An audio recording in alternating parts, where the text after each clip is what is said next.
안녕하세요. 저는 한국리서치에서 기획사업본부를 맡고 있는 김기주라고 합니다. 오늘 광고지협회와 같이 광고 팬데믹 시대를 이루어하다라는 주제를 가지고 소비자의 변화, 소비자의 앞으로의 그 방향, 또 마케팅의 방향에 대한 부분을 여러분과 같이 논의하고 있습니다. 오늘은 한국에서뿐만 아니라 전 세계적으로 큰 변이죠. 코로나로 인한 여러 가지 변화들이 나타나고 있습니다. 그 나타나고 있는 것들이 실제 광고적 측면 혹은 소비적 측면에서 어떤 변화가 있는지에 대한 부분을 여러분하고 좀 정보를 나누고 싶습니다.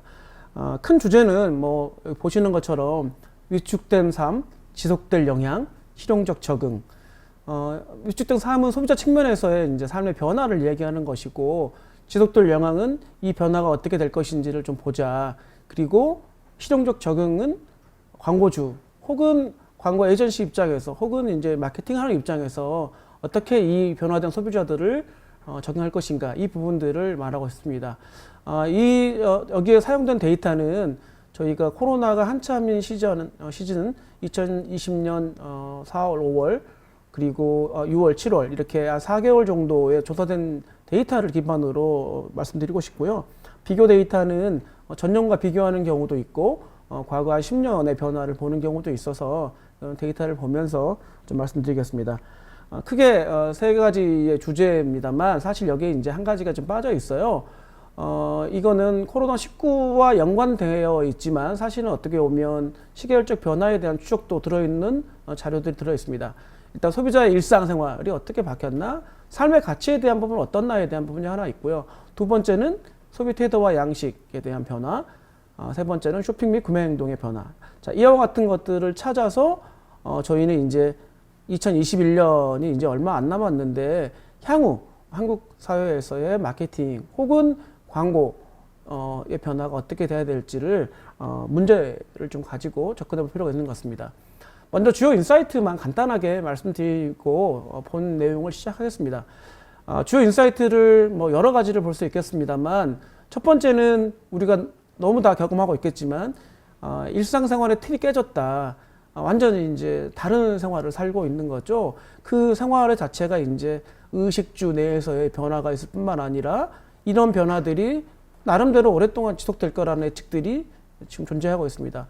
두 번째는 사실 이제 미래에 대한 걱정이죠. 현재에 대한 걱정도 있지만 이게 계속 이런 식의 변화들이 존재하면 어떻게 되나, 이런 이제 우려가 커졌습니다만 자아 실현이나 혹은 정신적 가치 혹은 공동체에 대한 기여와 같은 좀 그 근간에 있는 어떤 큰 인식의 변화가 있는 거냐, 다른 말로 하면 뭐 철학적 변화라고 할 수 있겠습니다. 이런 부분에서는 좀 한계가 있는 것 같습니다. 아직 큰 어떤 대변화까지, 의식적 변화까지는 연결되지 있지는 않다라고 볼 수 있습니다. 그리고 이제 이 마케팅가 제일 중요한 건 수입이죠. 돈이 있어야 일단 지출을 할 수 있으니까 여러 상황에 있어서 뭐 유급휴직이라든지 혹은 자영사업자의 어려움 혹은 봉급생활자의 경우도 이제 업무가 줄어들고 일이 줄어들어서 수입이 감소했습니다. 이 감소한 것들이 결국은 이제 소비로 유축이 되고 있고, 일부 유축 부분에 있어서의 이제 보완적으로 정부 지원을 통한 소비 진작을 하고 있습니다만 역시 한계가 많고요. 두 번째는 소비를 하더라도 과거와 다른 소비를 보이고 있다. 소비의 우선순위, 소비에 대한 여러 가지 가치, 이런 것들이 바뀌고 있다는 것이 하나 이제 나타나고 있는 현상입니다. 그리고 마진 이제 다른 부분으로는 우리가 흔히 원tit 강한 품목이라고 하죠.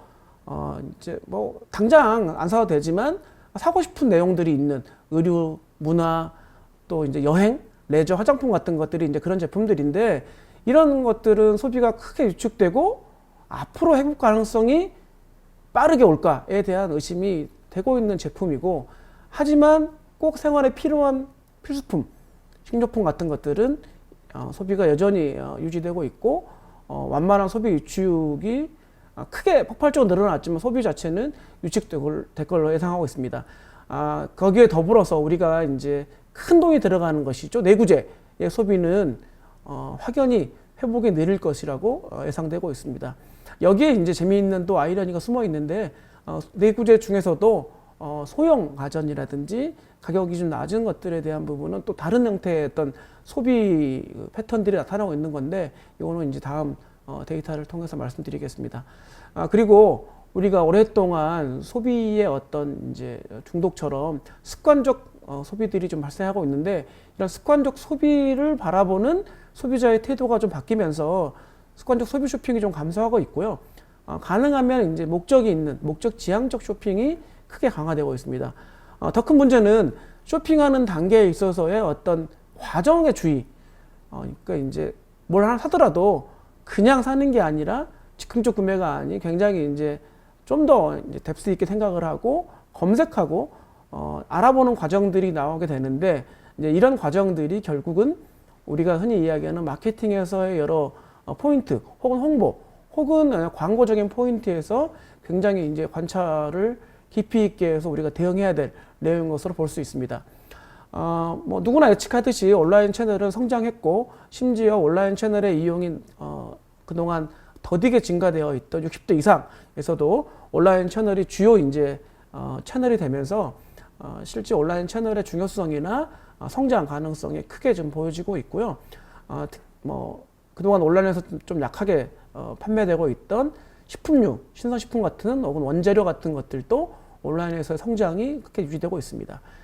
그리고 마지막으로 이제 온라인 유통 채널 혹은 오프라인 유통 채널의 그 상품에 대한 고객 니즈가 전통적인 거래, 우리가 이제 전통적인 거래하면 가격이 싸야 되고 물건이 좀 많이 있어야 되고 판촉하는 것들에 대한 이런 형태들이 이제 좀 좋은 성과를 냈던 부분이었었는데, 그런 형태가 디지털 유통 형태로 바뀌면서 경험 중심, 제품이 빨리 가장 먼저 올라오느냐, 그 매장, 우리가 이제 유통 채널이라고 하는 디지털 채널이겠죠.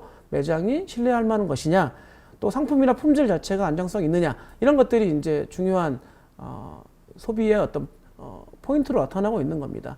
여기서 우리가 이제 봐야 될 게 세 번째 문제, 상품 품질이나 안정성에 대한 부분인데, 이 상품 품질과 안정성은 어떻게 보면 이제 브랜딩하고도 연결되겠죠. 브랜드가 각 자기의 제품을 어떻게 마케팅으로 소비자들한테 이제 각인시킬 것이냐, 이 부분이 이제 중요한 포인트로 돼서 사실 이 코로나로 인해서 브랜드 입장에서는 과거보다 해야 될 일이 거의 뭐 더 많아졌고, 마케팅과 브랜딩 전략에 필요한 여러 가지 활동들이 굉장히 이제 복잡하게 혹은 그 체계적으로 이루어지는 이런 변화들이 존재한다고 볼 수 있습니다. 자, 이 변화들을 이제 하나씩 좀 지켜보죠. 먼저 미디어입니다.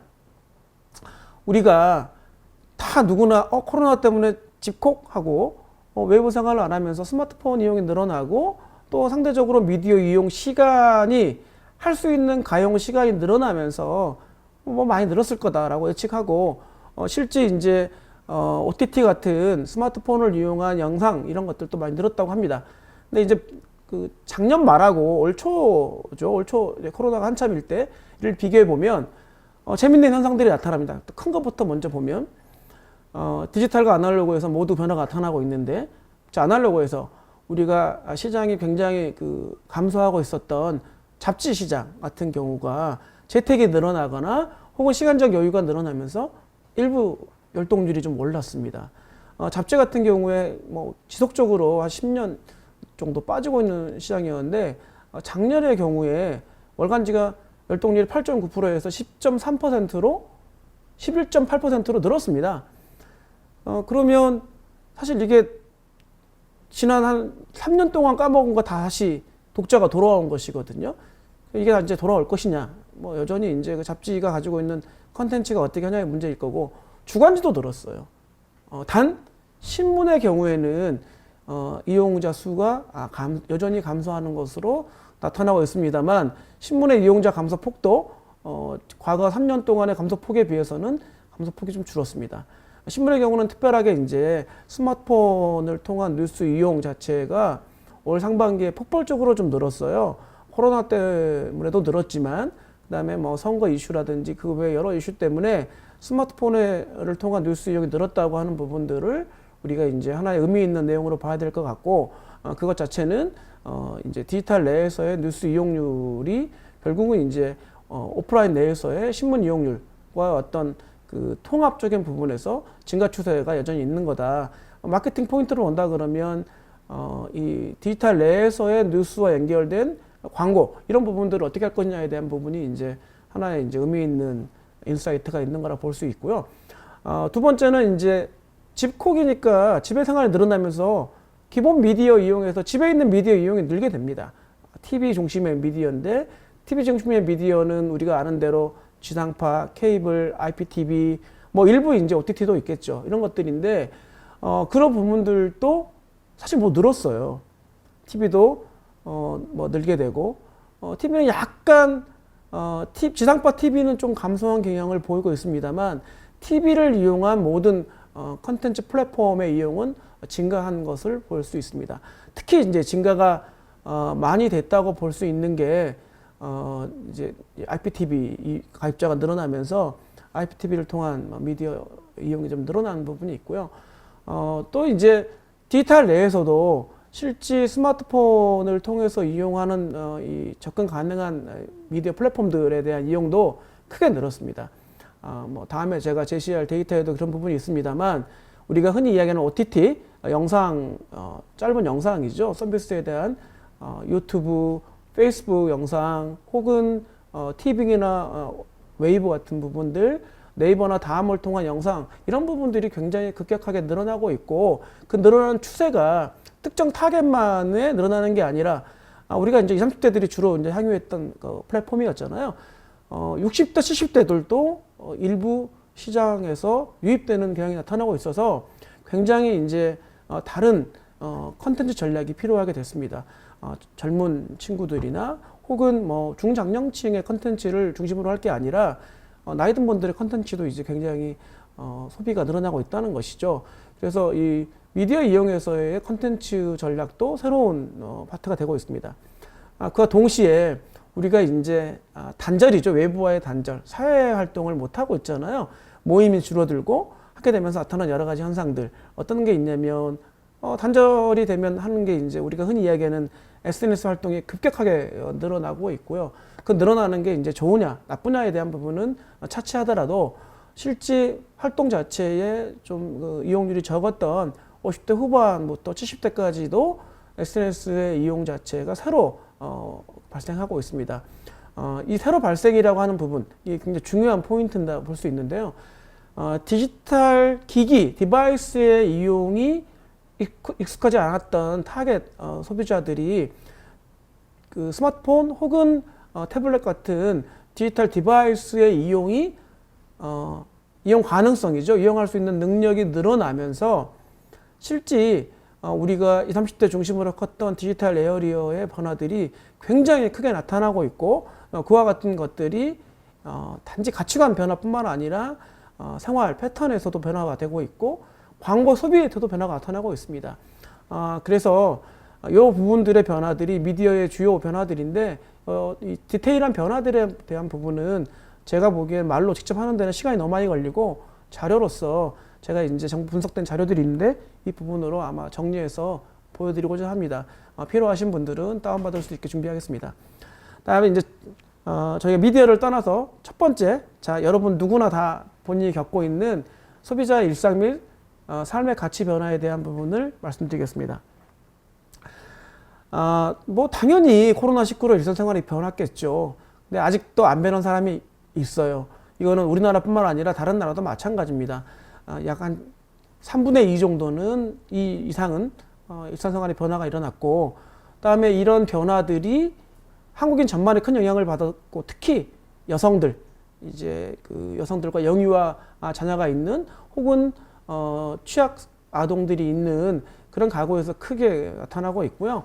이 코로나19의 변화는 이것이 만약에 백신 개발로 종식이 된다 할지라도 여러 가지 이 삶의 어떤 가치나 일상생활의 변화를 지속적으로 줄 것이다라고 하는 부분이 있습니다. 왜냐하면 실제 코로나로 뭔가의 새로운 경험을 하게 됐는데 그 새로운 경험이 긍정적 경험인 경우는 유지가 될 것이고요. 부정적 경험이거나 혹은 극복해야 될 경험인 경우에는 이제 끝나면 끝나겠죠.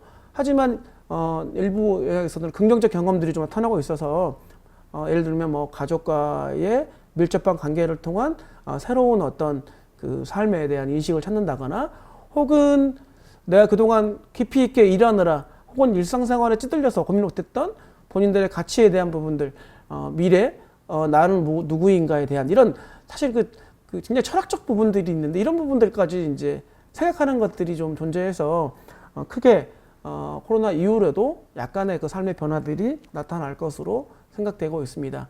주로 이제 변화에 대한 게 어떤 식으로 이제 되고 있냐면 재택이 늘어나면서 직장이나 일터 체류 시간이 줄었으니까 당연히 집에서 가족과 보내는 시간이 증가했을 것이고 또 외부 활동을 안 하면서 소비가 전반적으로 감소됐겠죠. 감소된 폭이 누가 크냐? 외부 활동 주로 이제 오프라인 미팅이 잦았던 50대나 60대 혹은 남자들의 감소가 훨씬 크게 나타나고 있습니다. 그리고 이제 이런 것들이 소비를 하더라도 우선순위가 좀 명확해졌다. 당장 급한 거 먼저 필요한 게 무엇인가를 생각했다라고 하는 게 지금 전체 국민의 74%니까 결국은 소비에 거의 대다수들의 소비의 우선순위에 대한 변화들이 발생하고 있고 같은 소비를 하더라도 신중한 소비들이 일어나고 있는 것이 현재 코로나 전국에서의 한국 소비자의 상황입니다. 그리고 소비에서도 이제 큰 변화가 나타나고 있는데 제가 소비 변화를 의식주 이 세 가지로 나눠서 말씀드리고 있습니다. 소비에서 변화를 보면 의생활에 있어서의 의류 및 패션 액세서리 구입은 관심도 줄어들었고 다음에 구입도 위축됐습니다. 왜냐하면 외부 활동을 안 하는데 우리가 이제 의생활에 있어서의 어떤 이제 소비 피로가 줄어들었다는 거 볼 수 있죠. 그래서 코로나19가 끝나더라도 의류는 약간의 이제 외부 활동이 늘어나면서 소비 회복의 가능성이 있습니다만 상대적으로 이 감소 자체가 여전히 유지될 수 있을 거라고 하는 부분에서는 보시면 이제 데이터를 보시면 알겠지만 액세서리에 대한 관심이나 그다음에 신발, 중저가 패션 상품 이런 것들에 대한 거는 감소가 지속 여부가 좀 있을 수 있겠다라고 하는 부분이 있어서 의류나 의류에 대한 구입 자체는 다시 복귀될 거다라고 하는 의견이 있습니다만 액세서리에 대한 부분들은 과거 소비보다는 조금 더 깊이 있는 생각을 하면서 소비를 하는 형태들이 될 확률이 높을 것 같습니다. 이런 부분들이 이제 의류 마케팅이나 패션 마케팅에서는 굉장히 이제 극복해야 될 마케팅 포인트가 될 것으로 보여지고요. 뿐만 아니라 이제 식생활에 있어서 변화가 크게 나타나고 있습니다. 보시면 이 파란색이 증가한 거고 그 회색이 감소한 건데 전체적으로 증가한 내용들이 뭐냐를 보면 HMR 같은 간편 가정식이라든지 다음에 일반 가정식의 요리가 늘어났다든지 또 가정 내 소형 가전에 비도 늘어났다든지 즉 이제 집에서 요리를 하거나 뭔가를 하는 형태들은 소비가 좀 증가했습니다. 그러니까 집에서 많이 이제 외부 활동을 못하기 때문에 그 집에서 가정 생활에서 요리가 늘어남과 동시에 뭐가 늘었냐?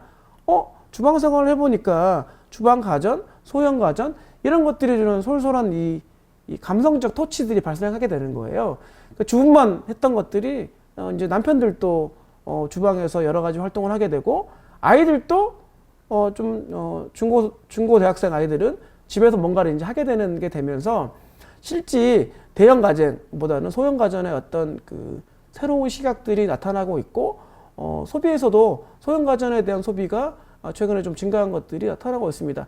단 그 증가의 패턴이 이제 굉장히 다른 형태로 나타나고 있는데 감성적 브랜드 혹은 이제 좀 개성이 강한 아이덴티티가 명확한 브랜드들이란 소비가 좀 늘어나고 있다는 것이 특징이고요. 이와 같은 것들은 코로나가 극복된 이후에도 일부는 증가될 것으로 예측되고 있는데 특히 이제 건강식에 대한 부분들이 크게 증가할 것은 자명한 일일 거고 주방 가전이나 인테리어에 대한 부분들 요새 이제 주택 가격이 증가하면서 내구 인테리어에 대한 부분들이 좀 크게 증가했다고 하는데 이런 부분들도 하나의 포인트가 될 것으로 보여지고요.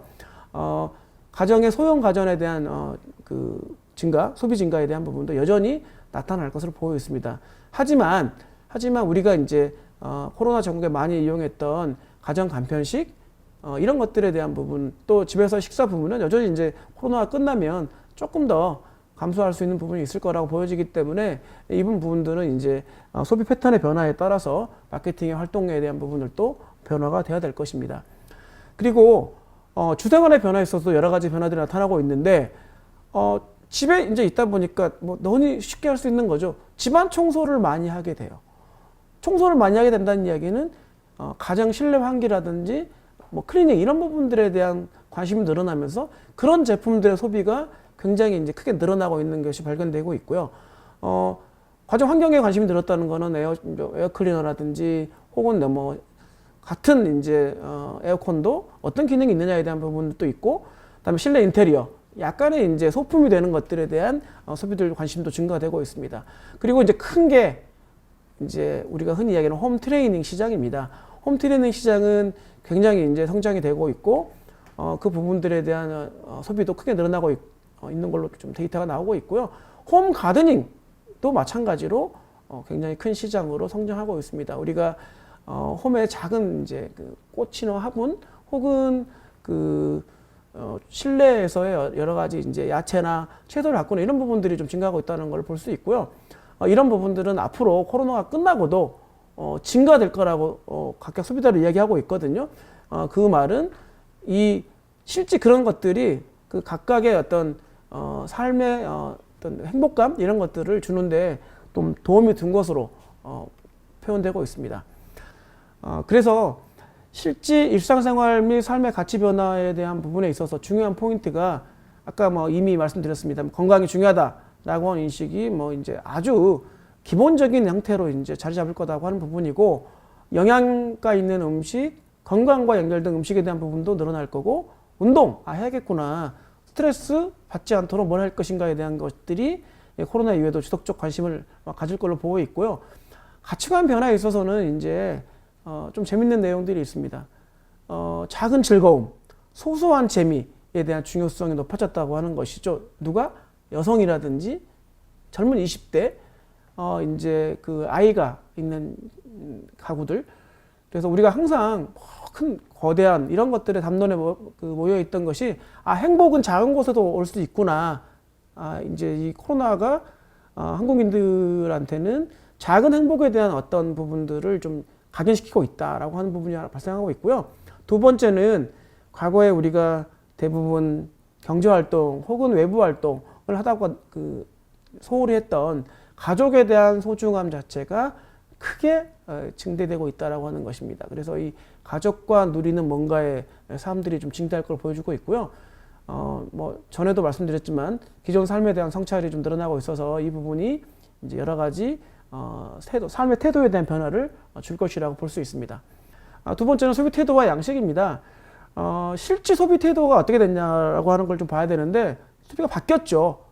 패턴과 행동이 바뀌었다고 하는 거고, 그것은 코로나 이후에도 일정 부분은 한 뭐 열에 4명 정도는 지속될 거라고 이야기가 되고 있습니다. 특히 이제 그 아이들이 많은 가구들이 그렇게 되고 있고요. 주로 이제 그 이유 중에 하나가 수입이 줄어서 보니까 소비가 줄고, 그래서 소비가 줄다 보니까 우선순위에 대한 부분들을 생각하게 됐고, 이런 것들이 이제 향후 소비의 어떤 우선순위에 영향을 줄 거다. 코로나 이후에도 하는 얘기가 늘어나고 있고요. 실제 뭐가 바뀌었냐면 내구재 및 일반 소비재 구입이 다 감소했고요. 다음에 우리가 흔히 이야기하는 이 일반 우리 식품 같은 것들이 아까 증가했다고 말씀드렸잖아요. 그래서 이 감소에 대한 폭들이 3분의 1 정도는 감소한 걸로 나타나고 있고, 3분의 1 정도는 실제 뭐 변화가 없고, 3분의 1 정도는 다른 패턴으로 나타나고 있는, 그러니까 실제는 뭐 변화가 없다거나 내구재는 구입 변화가 없는데 뭐 일반 소비재는 구입을 줄였다거나, 거꾸로 내구재는 구입 줄였는데 뭐 일반 소비재는 구입이 똑같다거나, 이런 형태로 다양한 형태로 표출되고 있습니다. 그래서 소비 감소의 큰 축이 이제 그 내구재와 소비재에서 나타나고 있는 게 보이고 있는데, 실제 일상생활에도 필요한 일반 소비재에 대한 감소가 좀 나타날 것으로 보여지고 있고요. 내구재나 일반 소비재의 감소의 변화는 타겟별로 좀 상이한 형태로 나타날 것으로 생각되고 있습니다. 그 내용을 좀 보면 이렇습니다. 실제 그 현재 소비 욕구가 강한 이제 의류, 취미, 미용, 여행, 문화 분야에서는 감소가 좀 크게 나타나고 있는 반면에, 가정 내 생활에 필요한 내용들, 식료품, 생활용품, 온라인 배달이나 오락, 중소형 가전제품이죠. 제가 아까 주방에서 쓰는 그런 이제 그 가전제품들에 대한 것들은 소비가 좀 증가한 것을 발견할 수 있고요. 그다음에 뭐 향후에 너 어떻게 할래? 코로나 극복 이후에 구입 품목을 어떻게 할 거냐고 했을 때 주로 이제 의류, 취미, 미용, 여행, 문화, 레저 분야에 유보된 구입. 그러니까 이제 지금 현재 홀딩형 구입은 빠르게 회복이 될 것으로 예상이 되고 있습니다만 내구재의 경우는 유보된 구입이 좀 깊이 있는 생각을 해서 구매의 어떤 순위, 소비 순위를 좀 미루는 쪽으로 나타날 것으로 예상이 되고 있습니다. 그리고 실제 이제 코로나 극복 이후에 소비 축소를 뭘 할 거니라고 저희가 질문을 했더니 거꾸로 축소 액션 큰 폭이 음식 배달 좀 줄이겠다. 가공식품 좀 덜 사겠다. 패션이나 액세서리 좀 덜 사겠다. 이런 형태로 지금 나타나고 있어요. 그래서 코로나 때문에 큰 시장이 만들어졌던 음식 배달이나 가공식품은 좀 더 이제 코로나 극복되면 약간 좀 안정적 형태의 감소가 나타날 것으로 보여지고 있고요. 이 생부품이 아닌 의류나 패션용품 또 온라인 엔터테인먼트에 대한 부분은 소비 축소가 예상되고 있습니다. 그래서 실제 이런 쪽에서의 소비 축소를 중심으로 한 향후 마케팅의 어떤 대안들이 브랜드 입장에서는 필요한 것이라고 볼 수 있겠습니다. 쇼핑 및 구매 행동에 대한 부분들을 좀 보면 실제 이제 어떤 식의 변화가 있었냐면 구매 활동이 변했는데 그 변한 내용들을 좀 볼 필요가 있습니다. 뭐가 바뀌었냐면 가장 큰 게 이제 필수 품목만 구매한다 라고 하는 것이죠. 나이가 더 들수록 이제 필수만 구매하는 것들이 늘어나고 있고 그 다음에는 쇼핑 품목이나 사전 계획 강화가 56%니까 뭘 살 때 그냥 가서 이제 오프라인에서 이렇게 보고 살 수 있는 게 아니잖아요. 그래서 미리 가기 전에 짧은 시간을 이제 오프라인 매장에 있다거나 온라인에서 이제 목적 구매를 해야 되기 때문에 사전에 뭘 살 것인가에 대한 굉장히 이제 계획적 부분들이 늘어나고 있다는 걸 볼 수 있습니다. 그리고 과거에 그냥 습관적으로 했던 것들이 좀 줄어들고 그 습관보다는 이제 목적 구매에 대한 부분이 늘어났다고 하는 것도 49% 정도 되니까 그것도 20대에서 60대까지 골고루게 다 높은 쪽으로 나타나고 있어서 이 부분도 변화가 있을 것 같고요. 정보 탐색 시간의 감소라는 부분이 적어서 결국은 정보 탐색은 감소하는 게 아니라 더 많이 늘어나고 있다는 것이죠. 우리가 오프라인의 경우에는 사실 이제 가서 보다 보니까 거꾸로 정보 탐색할 수 있는 시간이 좀 줄어드는데 온라인 구매나 혹은 그 오프라인을 갈 수 있는 시간 자체나 빈도가 줄어들면서 여기서 이제 사전에 정보 탐색을 다양하게 해가지고 짧은 시간에 구매가 일어날 수 있도록 하는 이런 것들이 소비 패턴의 큰 변화라고 볼 수 있습니다.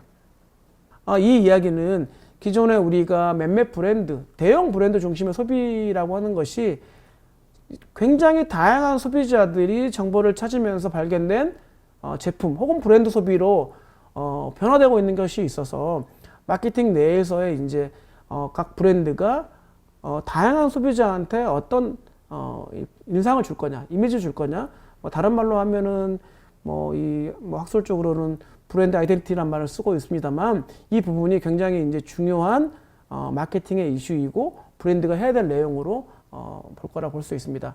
자, 이와 같은 제가 그동안 했던 것들은 소비자들의 조사를 통해 나온 내용이었어요. 자, 그러면 우리 기업 입장에서는 어떻게 할 거냐? 코로나 이후에 소비가 쫙 줄어드니까 마케팅 비용이 줄어들고 새로운 제품에 대한 개발이 감소하고 있고 굉장히 이제 어떻게 보면 제품 내에서의 마케팅 혹은 상품 개발에 대한 R&D 부분이 큰 폭으로 축소되고 있거든요.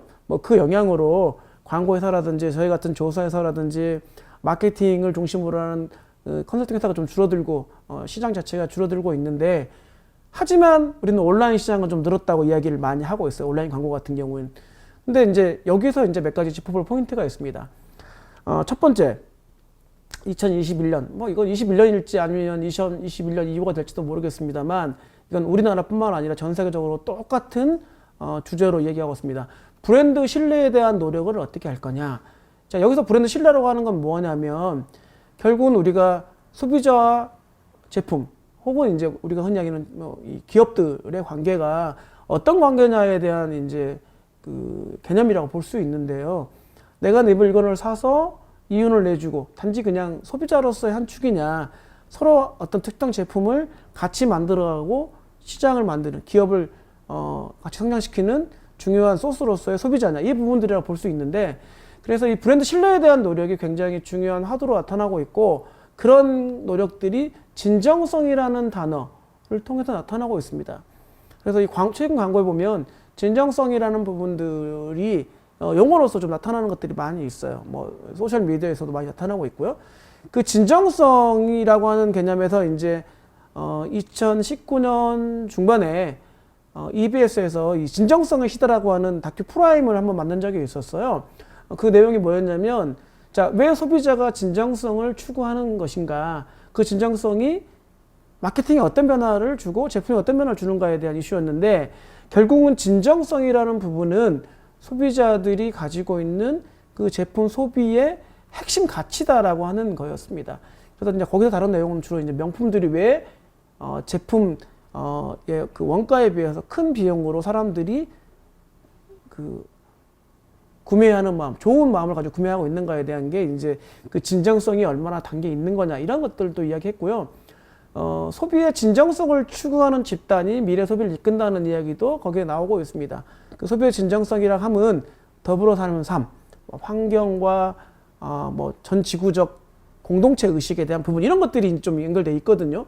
그래서 이 진정성이 향후 브랜드 신뢰를 위한 마케팅의 하나의 포인트가 될 거라고 하는 거고 그걸 어떻게 브랜드들이 실제 적용하고느냐가 앞으로 성공적 마케팅 혹은 성공적 브랜드에 대한 핵심이 될 거라고 하는 게 이제 제 주장이고요.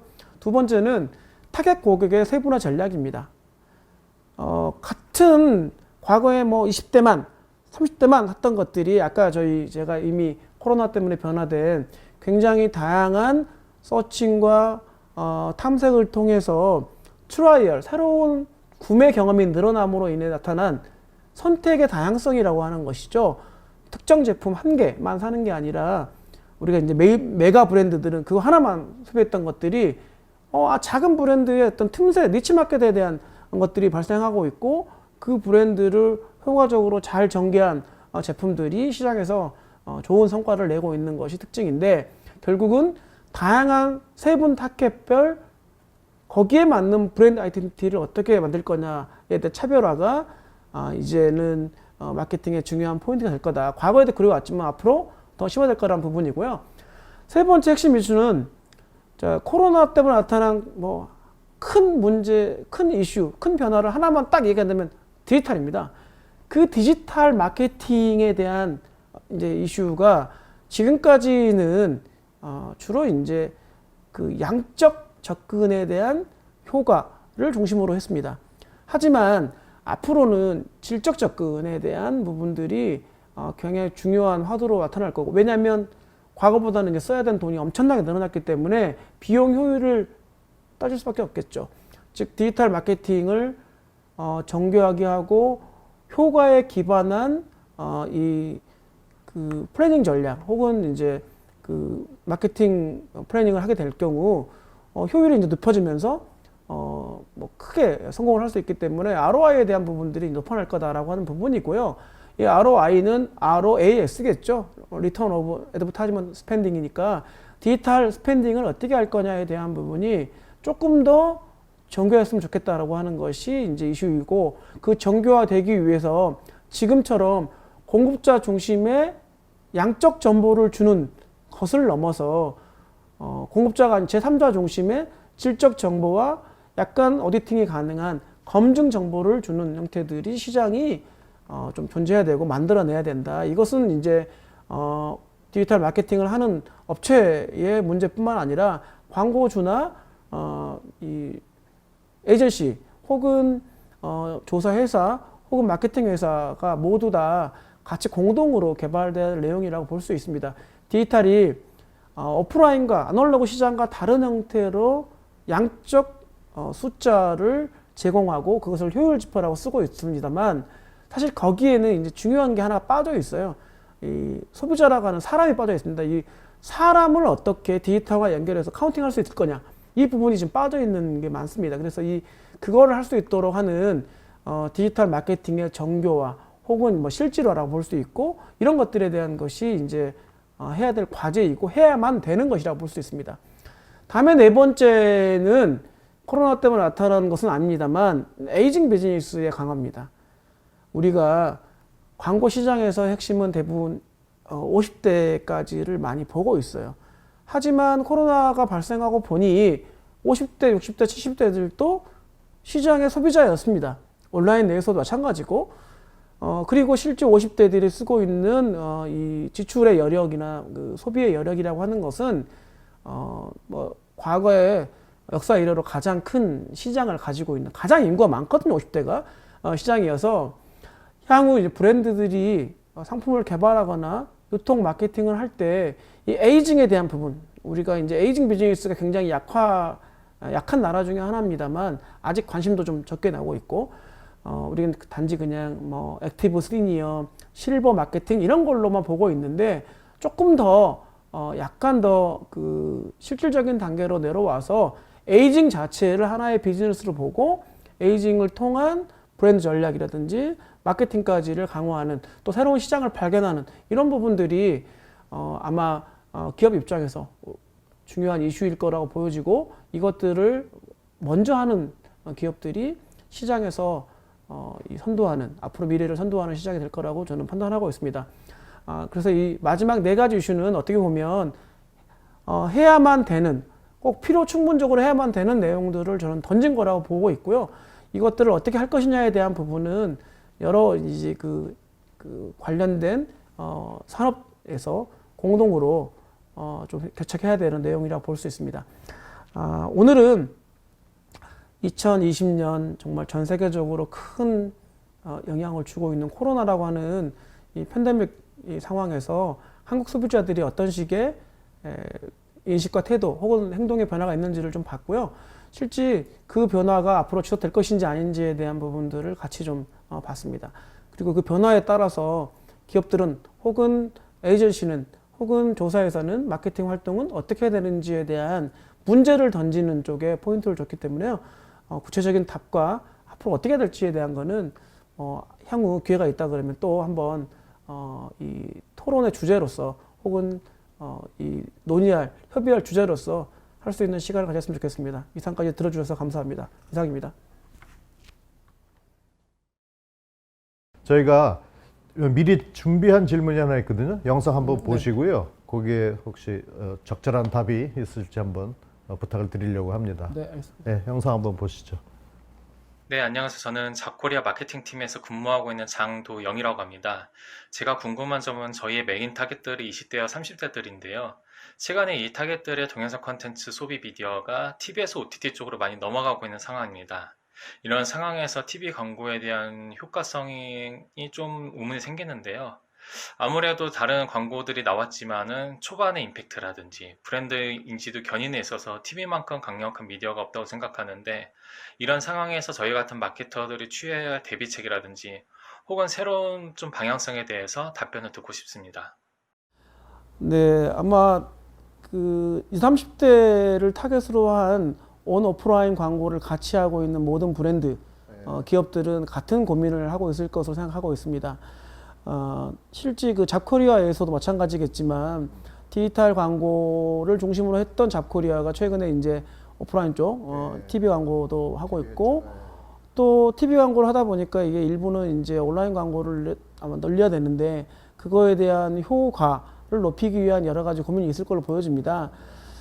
많은 이제 그 미디어적인 측면에서 주로 이제 지상파 혹은 뭐 오프라인 미디어에 대한 부분을 축소하고 디지털로 가는 게 대세이고, 사실 그거를 막을 수는 없습니다. 우리가 이제 그걸 막는 것에 있어서 핵심 포인트는 두 개의 조합을 어떻게 가는 것이 가장 그 ROAS라고 하는 리턴 오브 어드버타이밍 스펜딩을 높일 수 있을 거냐. 예, 요게 이제 핵심인 것 같아요. 근데 우리나라에서는 이게 그거를 잘 조합하고자 하는 부분에 있어서 여러 가지 그 한계들이 좀 존재하고 있는 것 같아요. 지상파를 너무 많이 하거나 디지털 쪽을 너무 많이 하거나 지상파를 빼면 디지털을 좀 늘려야 되고, 디지털을 늘리면 지상파를 빼야 되고, 서로 이렇게 풍선처럼 하고 있는 게 있는데 지금 제가 보기에는 그건 아닌 것 같거든요.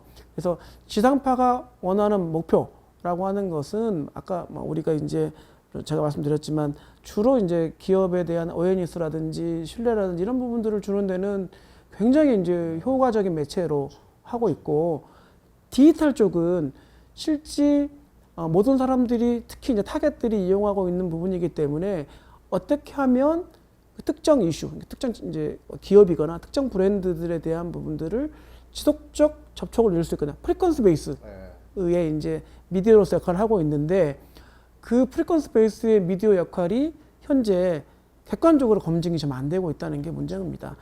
그 객관적 검증이라는 거는 우리가 흔히 이야기하는 이 아날로그 시대의 TV에서의 1,000만 명, 2,000만 명이 시청을 했다라고 하는 개념과 온라인 내에서 1,000만 뷰, 2,000만 뷰, 1억 뷰라고 하죠.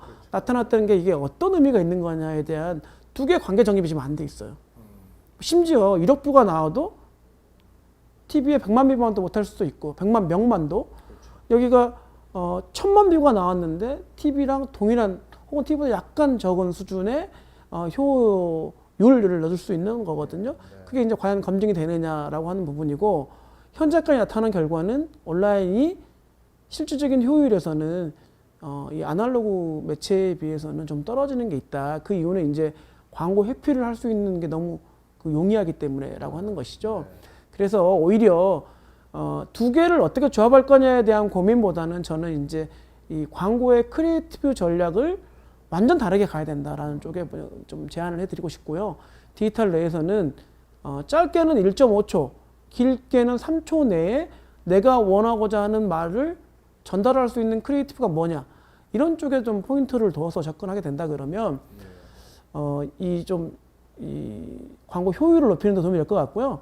저는 이쪽 늘리고 여기를 줄이는 개념보다는 적절한 조합을 지속적으로 모니터링하면서 실제 우리가 하고 있는 광고가 소비자들한테 어떻게 나타나는지 반응에 대한 결과는 대부분 이제 모니터링하고 있잖아요. 그걸 보면서 그때그때 광고의 주제나 컨셉에 따라서 좀 조정을 하는, 그러니까 그냥 처음부터 이건 이거야 보지 말고 지금은 이제 직접적으로 조정할 수 있잖아요. 그래서 약간 실시간 조정에 대한 부분들을 저는 좀 말씀드리고 싶습니다.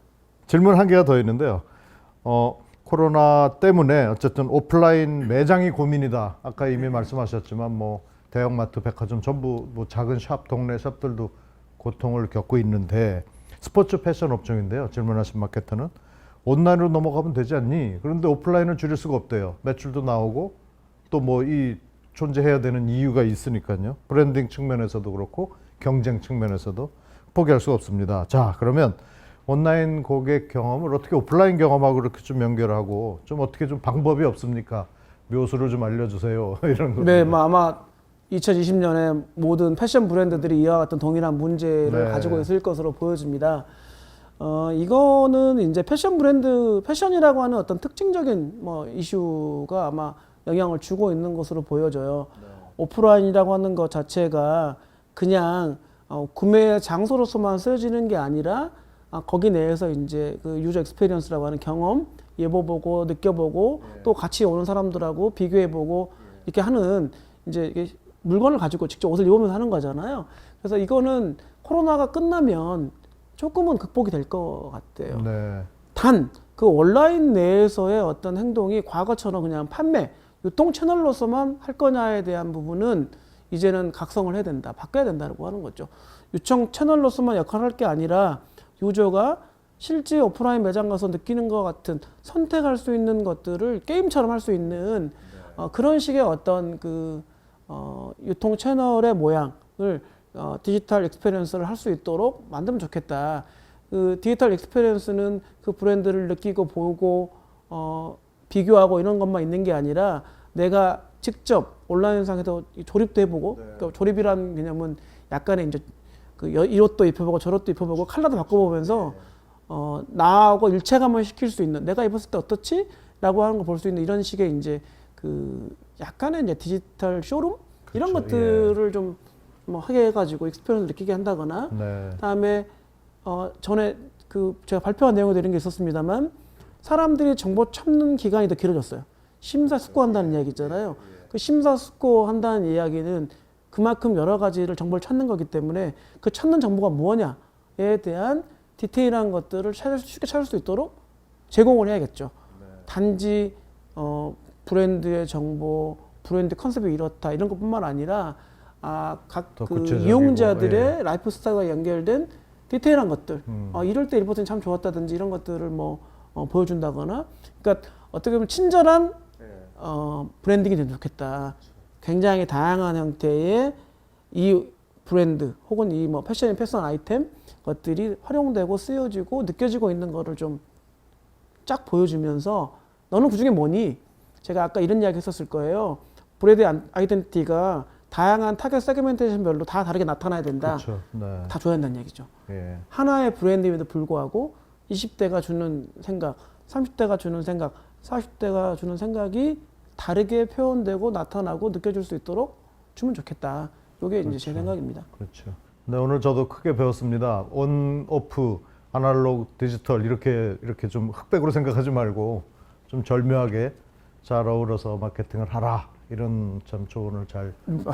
들었습니다. 네. 예. 정확하게 제가 하고 싶은 말을 100% 하시는 거와 똑같습니다. 아이고. 승자 패자가 아니거든요. 근데 우리는 그렇죠. 꼭 이쪽은 패자, 이쪽은 승자처럼 단순하잖아요. 네, 뭐 그러니까 이거 하라 그러면 근데 이거고. 너무 아쉬운 게 많아요. 네. 지금 글로벌리 이 광고 전략이나 마케팅 전략은 언오프라인에 대한 정말 효과적인 조합, 컨비네이션에 예. 대한 고민이 많은데 우리는 이렇게 서로 너 아니면 나식으로 하고 그렇죠. 있어서 저는 예. 그게 좀 아쉽고 학교에서도 좀 연구 많이 주셔가지고 머리로는 아는데 이제 이렇게 실무 마케터들은 이런 고민을 마케터들한테 갖고 좀 답을 줄 계십니다. 수 있도록 했으면 좋겠습니다. 예, 오늘 장시간 질문 대답 참 고맙습니다. 예, 감사합니다. 네, 고맙습니다. 예.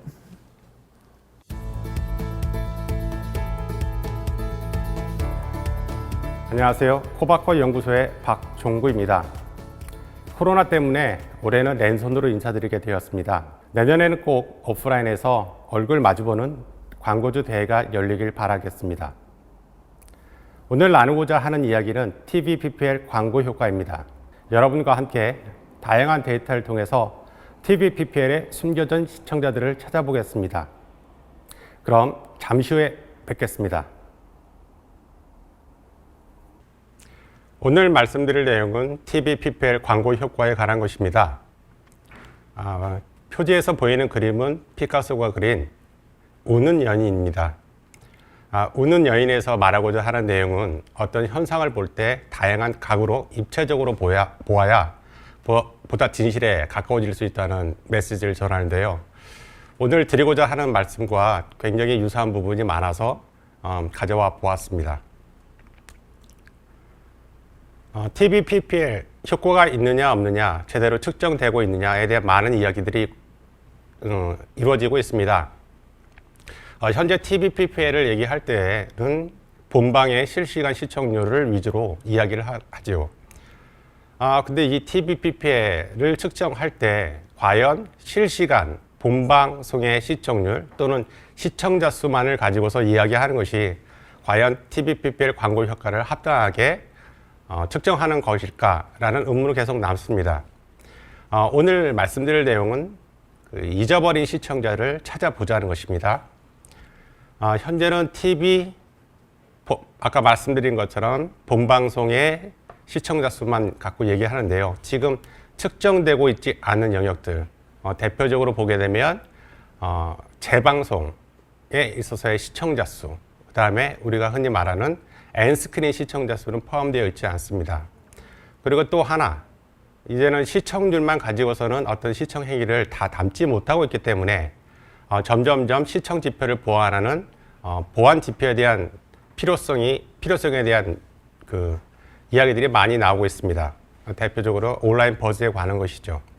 지금 TV PPL 광고 효과를 보완적으로 측정하는 다양한 수단들에 대한 연구들이, 그다음에 실제로 업계에서 어떻게 적용돼서 활용되기 시작했는지에 대해서 설명드리도록 하겠습니다. 이 그림을 보시면은 X축은 본방송 시청자 수고요. Y축은 총 시청자 수입니다. 우리가 흔히 말할 때 본방 시청자 수, 예를 들어서 그 건법 남녀 2 같은 경우는 200만 정도, 그다음에 호텔 델루나는 한 400만 정도, 스카이캐슬 같은 경우는 한 600만이 좀 넘는 수치로 보이죠. 이거는 본방 시청자 수만을 가지고 이야기할 때 이렇게 말할 수 있습니다. 반면 우리가 재방송 시청자 수라는 것을 전체 TV PPL 효과에 반영을 한다면 이 수치는 굉장히 올라갑니다. 적게는 150%, 많게는 200% 수준에 가깝습니다.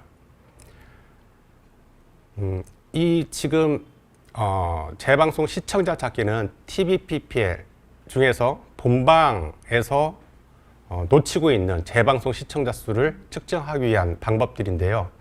우리가 그것을 FR 레이시오라는 개념적 용어를 도입해서 측정하기 시작했습니다. FR 레이시오의 악자는 FR 레이시오는 first run 대비 rerun, 그러니까 본방 대비 재방송 시청자 수를 의미하는데요. 이것을 표에서 보시는 것처럼 각각의 영역별로 측정해 봤습니다. 그럼 앞서 그래프에서 보셨던 것을 수치화시켜서 보여드리도록 하겠습니다. 이 그래프, 이 표를 만들 때 우리가 방송을 세 가지 영역으로 구분해 봤습니다. 본방송에서 이루어지는 시청자 수, 본방 채널에서 이루어지는 재방송, 그 다음에 유통 채널에서 확보되는 그 재방송 시청자 수인데요. 예를 들어서 동백꽃 필 무렵의 경우에는 본방송에서 한 500만이 조금 못 미치는 시청자 수를 확보했고요. 그리고 본방 채널에서 이루어지는 재방송에서는 한 100만 정도, 그 다음에 유통 채널에서 이루어지는 시청자 수는 한 400만에 이르렀습니다. 그럼 종합적으로 보게 되면 FR 레이시오를 반영한, 그러니까 본방 대비 재방송 시청자 수를 같이 합한 총 시청자 수는 1000만이 넘는 시청자 수를 확보했다고 말할 수 있겠습니다. 이와 같이 우리가 흔히 이루어졌던, 그러니까 재방송은 일단 제끼고 본방송만 갖고서 얘기를 할 시점이 이제 아닌 것 같습니다. 지금 N스크린 시대라고 얘기하면서 다양한 유통 채널이 나왔기 때문에 지금은 그 유통 채널이 어떤 보너스 개념으로 갈 수 있는 그 영역을 넘어서 거의 뭐 본방 시청자 수에 해당하는 어떤 광고 효과를 내고 있다고 말할 수 있겠습니다.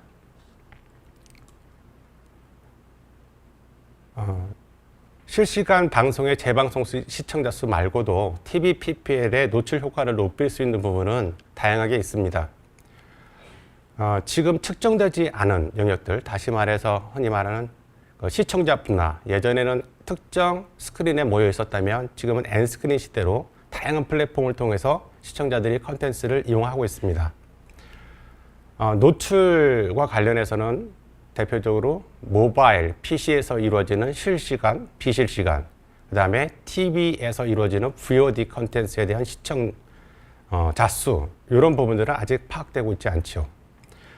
그리고 점점 그 시청률 말고도 시청률을 보완하는 지표가 필요하다는 말을 굉장히 많이 하고 있습니다. 대표적으로 온라인 버즈에 관한 것이죠. 우리가 인게이지먼트, 다시 말해서 다양한 용어로 표현이 되지요. 몰입도, 관여도, 참여도, 이렇게 여러 가지 의미로 표현되고 있는데요. 우리가 이런 것을 이제 구성 개념이라고 얘기하지요. 어떤 하나의 개념이 갖고 있는 합의 차원들이 많은 것들. 그래서 인게이지먼트라는 것도 정서적 차원과 인지적 차원, 그 다음에 행동적 차원으로 구분할 수 있는데요. 지금 행동적 차원의 인게이지먼트는 온라인 버즈로 측정되고 있습니다. 이런 그 시청률의 보완 지표, 그 다음에 잊어버리고 있는 시청자들을 찾기 위한 많은 노력들이 있어 왔고, 2017년에 방송통신위원회와 한국방송광고진흥공사가 같이 어떻게 이런 부분들을 같이 측정할 수 있을까에 대한 연구를 시작했습니다. 그 다음에 어떤 지표라는 것은 어떤 특정 하나의 그 조직에서 할 수는 없고 어떤 합의된 출물이기 때문에 2017년 1년 동안 다양한 이해관계자들, 연구기관, 그다음에 방송사, 그다음에 협회, 그다음에 광고 대행사들, 이런 분들이 참여해서 어떻게 이 잊어버린 시청자를 찾기 위한 지표를 만들 것인가에 대한 연구를 해봤고요. 그래서 TV 콘텐츠 소비에 대한 다차원적인 측정 데이터를 제공하기 위한 어떤 작업들. 그럼 다차원적인 측정이라 하면 엔스크린 시청자, TV, 스마트폰, PC 실시간, 비실시간, 그 다음에 인터넷상의 언급들, 이런 것들에 대한 측정 시도들이 있어 왔고요. 이 데이터에서 추출한 자료를 보게 되면요, 우리가 주간 단위로 어떤 인터넷 반응 지수를 내고 있고요. 그 다음에 한 달 단위의 기준으로 엔스크린 시청자 수도 종합적으로 같이 제공하고 있습니다. 2019년, 그러니까 1년 동안 있었던 컨텐츠를 다 종합해서 한번 정리해 본 자료입니다. 한국에서 1년에 몇 편의 드라마가 방송되고 있는지 아십니까? 2019년의 경우에는 130여 편 정도였습니다. 이 표는 다양한 측정 영역들에서 그 좋은 성적들을 거뒀던 컨텐츠를 내림차순으로 정리를 했던 것인데요. 2019년의 경우에는 스카이캐슬로 시작해서 동백꽃 필 무렵으로 끝난 한 해라고 할 수가 있겠습니다. 인터넷 반응 오른쪽에 있는 것이 우리가 시청률, 시청자 수인데요. 요거는 주간 평균에 대한 수치입니다. 예를 들어서 시청자 수가 스카이캐슬을 한번 볼까요? 스카이캐슬 같은 경우는 주간 시청자 수가 한 523만 정도가 됐습니다. 그런데 이제 동영상 조회수에서 봤을 때는 850만이 넘는 수치. 그러니까 어찌 보면은 본방 시청자 수보다 훨씬 더 많은 사람들이 엔스크린을 통해서 어떤 컨텐츠를 보고 있다는 것이죠. 물론 지금도 앞으로도 노력해야 될 부분은 많습니다.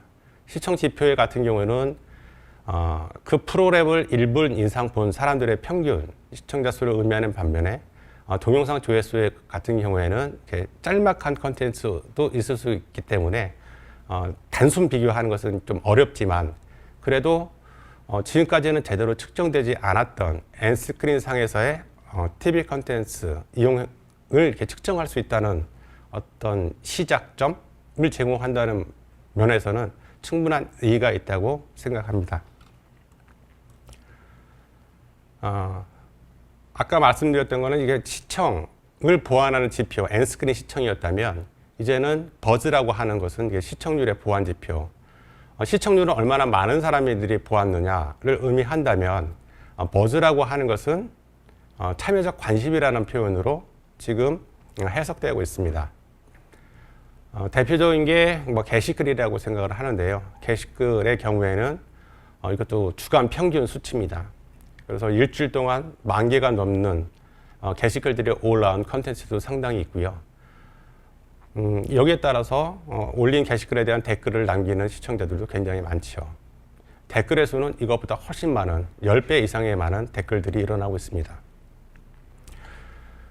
그러면은 그 인터넷 버스와 시청률 간의 관계는 어떤 관계를 가지고 있는 것이냐.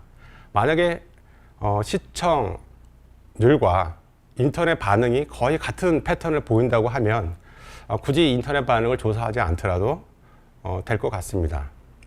그래서 상관관계 분석을 해봤는데 인터넷 반응이라고 얘기하는 것은 TV 시청률이 측정하지 못하는 어떤 소비자들의 관심을 한 50% 정도의 늘 설명한다는 연구 결과가 나왔습니다.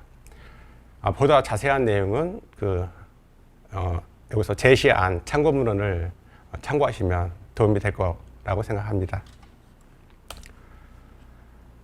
TV PPL 광고 효과입니다. 이거는 어떤 행태 데이터가 아니라 서베이 데이터인데요. 코바코에서는 한 20년 동안 그 소비자 행태 조사, 미디어 앤 컨슈머 리서치를 진행해 왔고요. 여기서 각각의 터치 포인트들, 그러니까 정보를 전달하는 그 채널들에서 그 영향력들을 비교해 봤는데요. 지금 TV PPL 광고 효과 있겠어? 라는 그 질문들에 대해서 그 온라인과 한번 그 광고 효과를 비교해 보았습니다. 드라마 등 TV 프로그램 속 간접 광고, 다시 말해 PPL과 동영상 광고, 전후 광고, 그다음에 SNS의 광고들을 가지고서 소비자 4,000명들에게 물어보았습니다.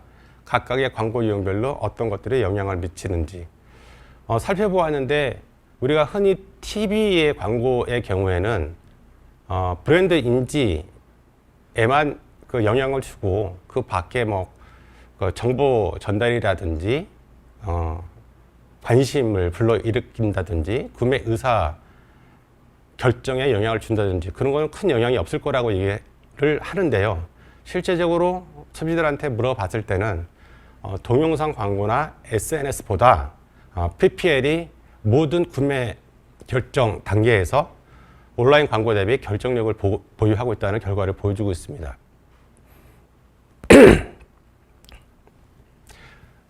예를 들어 보겠습니다. 그러니까 인지하게 된 매체에 있어서는 PPL의 경우가 1,700명 정도가 응답을 한 상황이죠. 42%가 넘는 수치인데요. 동영상 광고나 SNS 같은 경우는 전체적으로 봤을 때도 이게 1,000명 미만. 그래서 수치적으로 보면 한 20% 정도가 되는데 거의 2배 이상의 광고 효과를 갖고 있다고 소비자들이 응답하고 있습니다. 연령, 이건 전체적인 소비자를 전체로 봤을 때 말씀드린 거고요. 성별과 연령대로 나눠볼 때는 각각 그 효과들이 좀 다를 수 있습니다. 그리고 TV 광고라고 얘기하는 것은 그 연령대에만 영향을 줄 것이라고 흔히들 그렇게 알고 있는데 실제 서베이 데이터를 분석한 결과에서는 10대, 20대, 30대 젊은 층들도 그 TV, PPL의 광고 효과가 높다고 자기한테 영향을 주고 있다고 말하고 있습니다. 인지하게 된 매체, 브랜드 인지도뿐만이 아니라 정보를 얻은 매체, 매력적으로 보이게 하는 매체, 구매하는 데 중요한 역할을 하는 매체에 있어서도 TV, PPL은 온라인 광고 대비해서 충분한 경쟁력을 보여주고 있는 표입니다. 원래 코바코에서는 1년에 한 번씩 한 4,000명, 5,000명의 소비자를 대상으로 미디어 이용 행태와 소비 행태를 조사해 왔는데요. 2020년부터는 이 조사 방식을 바꿔서 월간 소비자 행태 조사를 실시했습니다. 원래 코로나가 생길 것이라고 예상하기 못하고 한 것이었는데 어찌 보면 굉장히 이 상황에서 적합한 조사 방식이라고 할 수 있겠습니다. 요는 굉장히 빠르게 변하는 환경에 그 때 어떤 팩트들을 뽑아낼 수 있는 조사 주기가 좀 짧아야 되겠다라는 광고주들의 니즈를 충족시키는 어떤 조사 형식이라고 할 수 있겠습니다. 조사는 1월부터 하고 보고서는 2020년 2월부터 나왔는데요. 모집단 설명드리면 20대에서 60세까지. 근데 이제 조사 카테고리에 따라서는 약간의 변동폭이 있고요. 표본폭은 한 1,000명 정도. 그래서 매달 조사를 실시하고 있습니다. 그래서 MCR이 Media and Consumer Research였다면 그 앞에 붙은 M은 monthly의 그 의미입니다. 올해 2월 달부터 보고서가 나오기 시작했는데요. 각각의 영역들입니다. 그래서 크게 보게 되면 카테고리가 미디어 콘텐츠 광고 이용 행태, 라이프 스타일, 트렌드 이슈, 업종별 소비 행태로 조사하고 있고요. 3월부터는 그 코로나와 관련된 내용들을 조사하기도 했습니다. 월간 MCR에서 보여주는 TV, PPL 광고 효과는 좀 더 정밀한 조사입니다. 예전에 MCR에서 보였던 것은 전체적인 모든 통틀어서 모든 카테고리별로의 영향이었다면 월간 MCR에 있어서는 품목을 소비재, 내구재, 서비스로 나누고 그 안에서의 어떤 세부 카테고리별로 간접 광고의 효과를 측정하고 있습니다. 이것들이 TV, PPL이라고 하는 것이 모든 경우에 똑같이 적용되기는 힘들기 때문에 이러한 세분화된 어떤 조건에서의 조사가 더 실효성이 있는 접근이라고 생각합니다.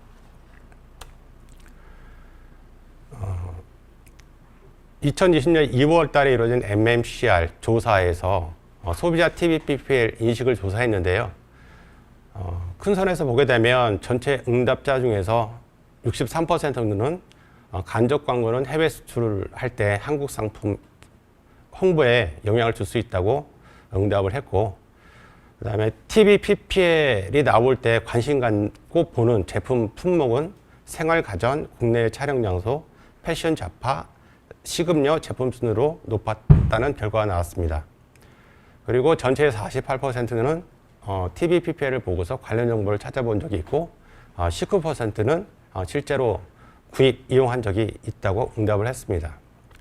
TV PPL 효과를 측정하기 위한 많은 노력들이 이루어지고 있는데 여전히 부족한 부분들은 많습니다. 특히 우리나라 콘텐츠가 해외로 나가는 부분들은 제대로 측정을 하지 못하고 있는데요. 넷플릭스에서 한국 드라마 인기가 굉장히 높다고 합니다. 아시아 8개국을 대상으로 조사를 해봤을 때 그 나라에서 드라마 부분에서 1등을 차지하고 있는 콘텐츠들이 상당히 많습니다. 이런 부분들이 그 수출 기업의 경우 특히 이런 부분들이 시청자 수와 관련해서 어떤 데이터를 줄 수 있다면 우리나라에서 이루어지는 TV PPL에 대한 어떤 광고 효과뿐만이 아니라 종합적인 그 총체보다 더 넓은 TV PPL의 효과를 보여줄 수 있을 거라고 생각을 합니다. 코로나 시대 또는 빅데이터 시대에 TV PPL 데이터 활용 전략은 데이터의 보완적인 결합이라고 생각을 합니다. 사람들의 행동은 빅데이터를 통해서 파악할 수 있는 반면에 움직이지 않는 어떤 소비자들의 의식, 인식 이런 부분들은 서베이 데이터로부터 파악할 수 있습니다. 이런 행동 데이터와 인식 데이터의 보완적 결합을 통해서 TV PPL에 대한 광고 효과를 보다 폭넓게 볼 필요가 있겠다라고 말씀드린 것이 오늘의 주된 내용이었습니다. 들어주셔서 감사합니다.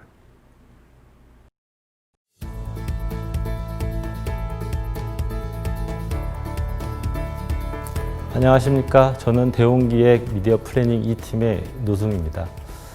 광고주 여러분, 올 한 해 참 어려우셨지요. 저도 여러분들과 함께 파트너십을 이뤄서 미디어 실무를 담당하고 있는 실무자의 한 사람으로서 여러 가지 어려움을 많이 보아왔습니다. 그러다 보니까 이 자리에서 뭐라고 응원의 말씀을 드려야 할지 참 생각이 나지가 않네요. 제가 이 자리에 나온 이유는 크건 작건 올해 이뤄졌던 미디어 분야에서의 여러 가지 이슈들을 말씀을 드리고 이러한 것들이 향후 마케팅 플랜을 준비하시는데 크거나 또는 작거나 도움이 되었으면 하는 바람으로 이 자리에 나왔습니다. 네, 오늘 말씀드린 순서는 먼저 코로나라는 이 추위의 상황이 어떻게 우리 소비자들의 일상을 바꾸었는지 보고 나서 올해 주요 매체별 광고비 동향을 잠깐 추정해 보고요. 그에 따라 소비자들이 주로 이용하고 계시는 광고 매체에는 어떠한 변화가 있었는지 주요 매체에 있었던 어떤 실무적인 내용들과 향후 고려해야 할 이슈들에 대해서 말씀을 드릴까 합니다. 본격적으로 말씀드리기 전에 참으로 이런 난리가 있을까 할 정도입니다.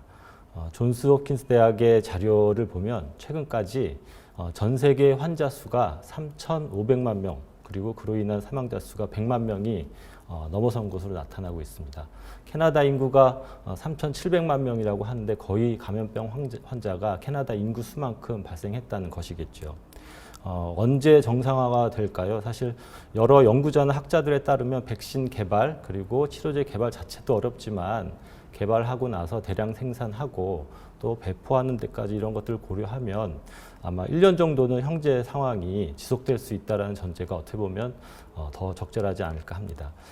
감염병과의 동거하는 일상이 지속될 수 있다는 것, 여기에도 아마도 코로나는 끝이 없다. 그리고 그저 인류와 함께 간다라는 위드 코로나라는 말이 등장하지 않았나 합니다. 글로벌 조사를 보면 코로나 기간에 사람들은 절반 가까이 가족과 일상에 더 많은 시간을 소비하게 되었다고 합니다.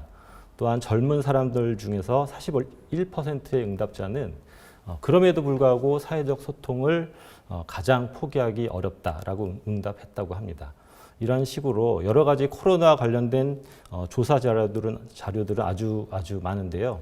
이 두 조사 결과가 현재 진행 중인 코로나로 바뀐 일상을 대표하는 것 같습니다.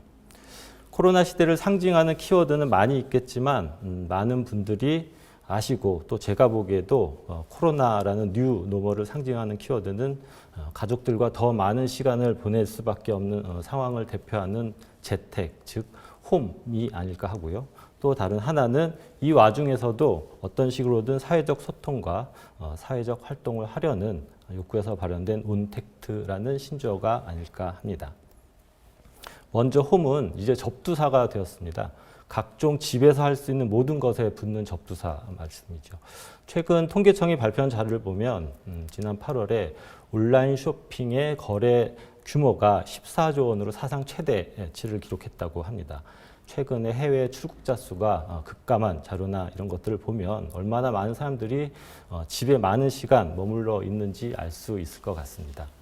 홈코노미라는 신조 다들 아실 것 같은데요. 홈다이닝, 홈스타일링, 홈트, 홈스쿨, 홈오피스, 심지어 홈캠핑 이런까지 신조어가 있는데요. 이제 집에서 못할 일이 어쩌면 아무것도 없어진 것 같습니다. 온택트는 아시겠습니다만 비대면을 뜻하는 신조어인 언택트에 연결을 뜻하는 온이 결합된 신조어지요. 사회적 거리두기 상황 속에서도 직접적인 대면은 아니지만 온라인으로 항상 소통하려고 한다라는 개념일 것 같습니다. 화상회의 시스템의 대명사인 줌이 미국에서 IBM 시가총액을 넘었다는 상징적인 사건도 있었고요.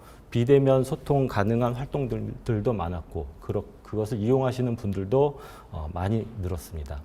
재택근무는 기본이고 오프라인 활동의 대표적인 여행, 콘서트, 동호회, 심지어 회식까지도 모두 랜선으로, 온택트로 할 수 있는 상황이 되었습니다. 이 홈과 온택트라는 두 키워드가 앞으로 보실 미디어 변화의 기저에 자리 잡고 있다고 생각이 됩니다. 현업에서 계속 실무를 하는 사람인지라 좀 다소 현학적이고 개념적인 내용보다는 실제적으로 현업을 하실 때 도움이 되실 수 있도록 내용을 구성해 보려고 하였습니다. 간략하게 올해 주요 매체별 광고비 동향을 먼저 보시고 넘어가겠습니다.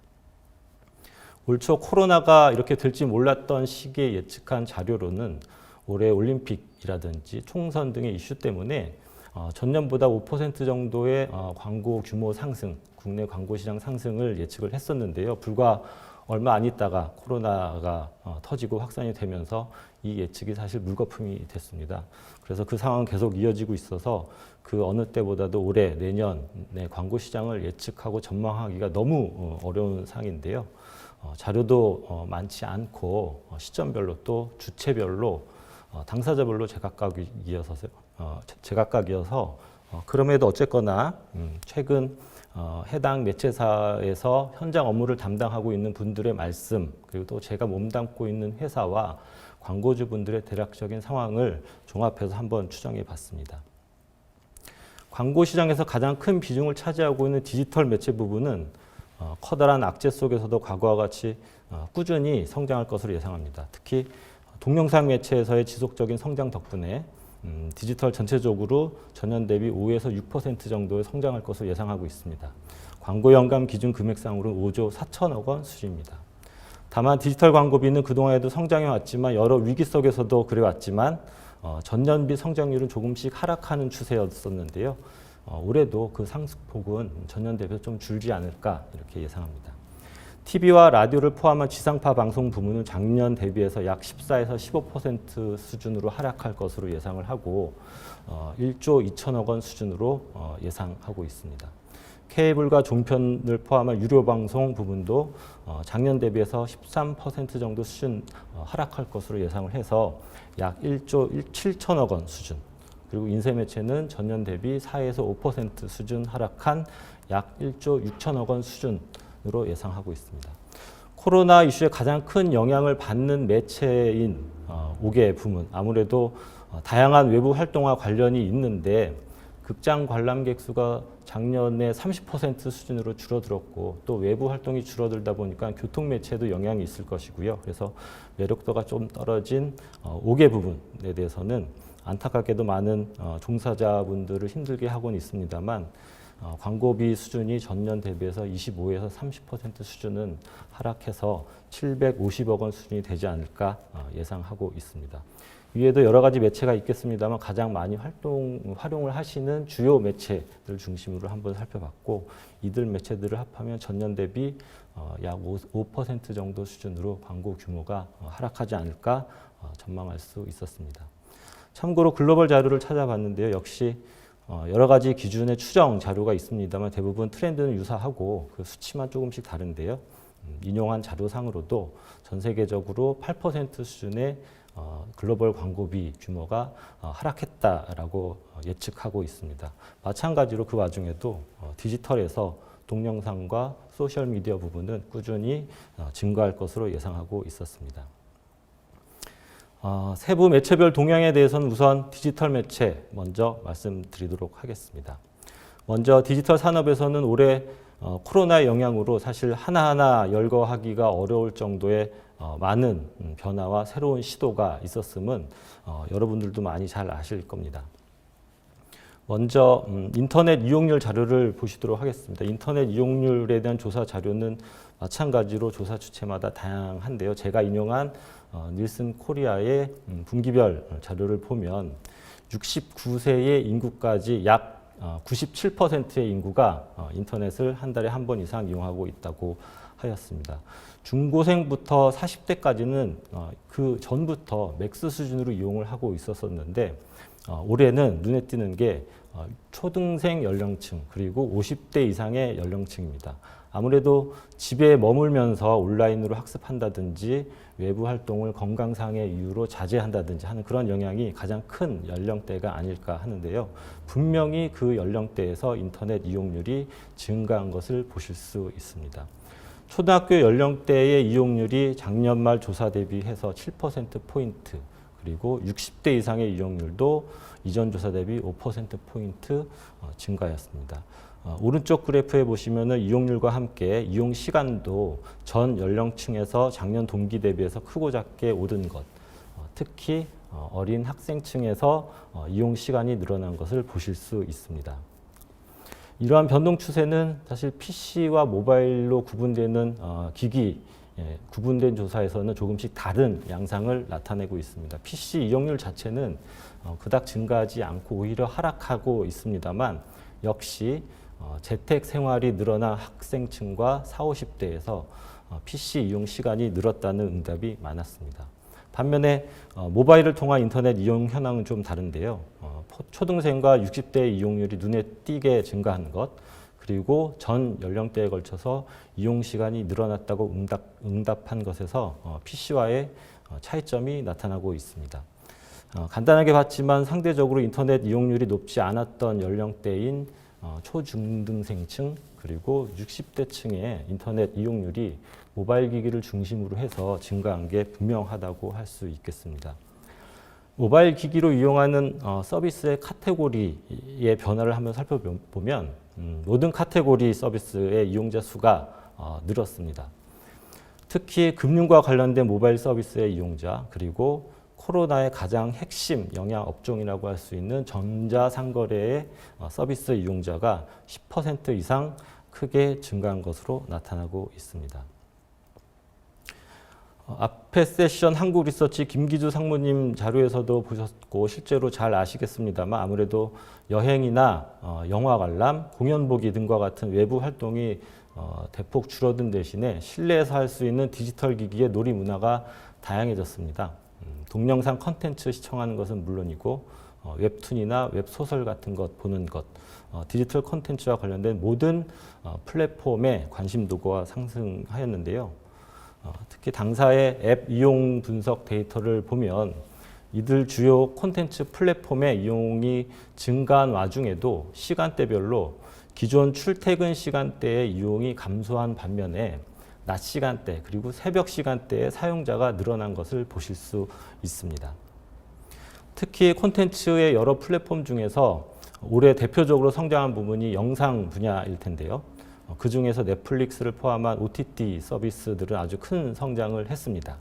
서비스도 다양해졌고 이용자도 대폭 늘었습니다. 유튜브를 제외하더라도 주요 OTT 서비스 이용자가 코로나 기간 동안 전년 대비 코로나 기간 동안 1천만 명을 넘어섰다고 그렇게 하고 있습니다. 또한 동영상 컨텐츠를 시청한 경험률도 모두 늘었는데 특히 40대의 타겟층에서 동영상 콘텐츠의 시청 시간은 전년 대비해서 30%가량 증가했지만 상대적으로 저연령층에서의 그 폭이 컸다라는 조사 결과도 있었습니다.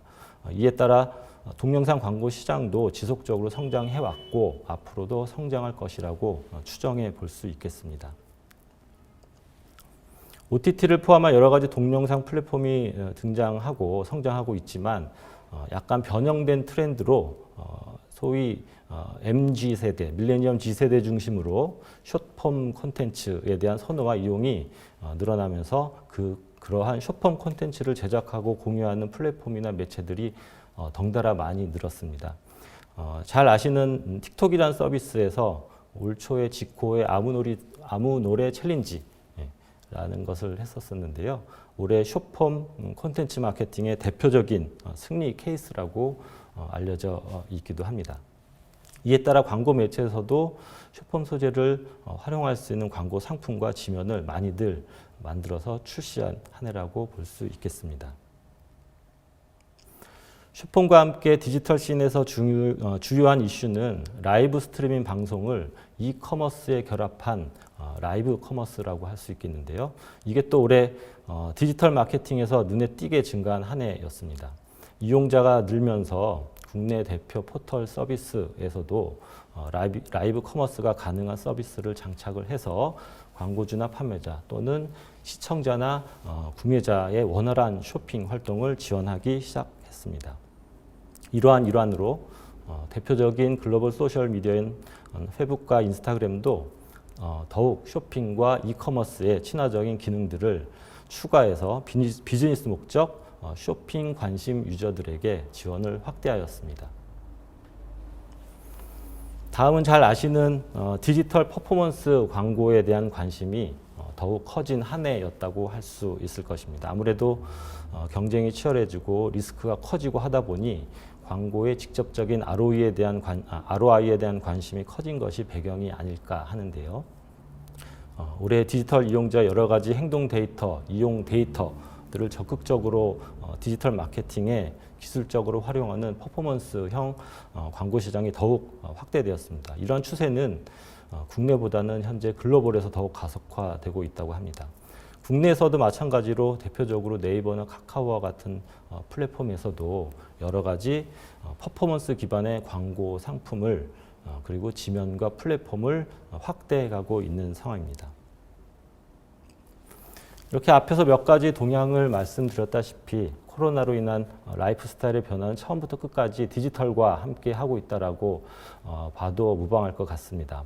이 변화는 앞으로도 여전히 역동적으로 심화될 것이라고 추정할 수 있습니다. 특히 모바일 기반의 다양한 디지털 서비스 이용이 그런 경험이 전 연령대에 걸쳐서 쌓여가면서 서비스도 더욱 다양해지고 이를 활용하고 개척하는 기업들에게는 새로운 성장 기회와 성장 동력이 되지 않을까 판단합니다. 특히 코로나 기간 동안 스마트폰의 보유율이나 이용률이 기존에 낮았던 어린 학생층 그리고 시장 내 후기 다수층이라고 불렸던 60대 이상의 인구가 디지털 시장으로 추가적으로 이렇게 진입을 하면서 디지털 미디어 생태계를 변화를 더욱 가속화시켰다고 할 수 있겠는데요. 이렇게 특히 60대 이상의 장년 노년층에게도 적절한 타겟팅이 가능해졌기 때문에 인터넷 라이프에 대한 세부 분석을 통해서 마케팅이 활발해질 것으로 예상하고 있습니다. 다만 이제 직접 결제라든지 구매 전환을 위해서는 여러 가지 필요한 것들이 남아 있겠습니다만 이들 중노년 타겟들 대상으로 편리한 쇼핑과 결제가 진행될 수 있도록 서비스 프로세스를 잘 구축할 필요가 있지 않을까 생각합니다. 이와 함께 예전에 디지털을 많이 이용하는 시간대인 출퇴근 시간대, 점심시간대뿐만 아니라 집에 머무는 시간이 늘어나는 것을 고려해서 기존에 이용자가 많지 않은 시간대도 조금은 더 늘어난 이용자가 생겼을 것으로 보입니다. 실제로 그러한 데이터도 있고요. 이렇게 타겟별 틈새 시간대를 노릴 수 있는 비용 효율적인 타겟 시간대별 상품 이런 것들을 좀 찾아서 활용해 볼 수 있을 것 같고요. 또한 일반적인 동영상 매체 활용도 중요하겠습니다만 데이터 3법 개정 시행으로 비식별 가명 정보를 다양하게 활용할 수가 있게 되었습니다.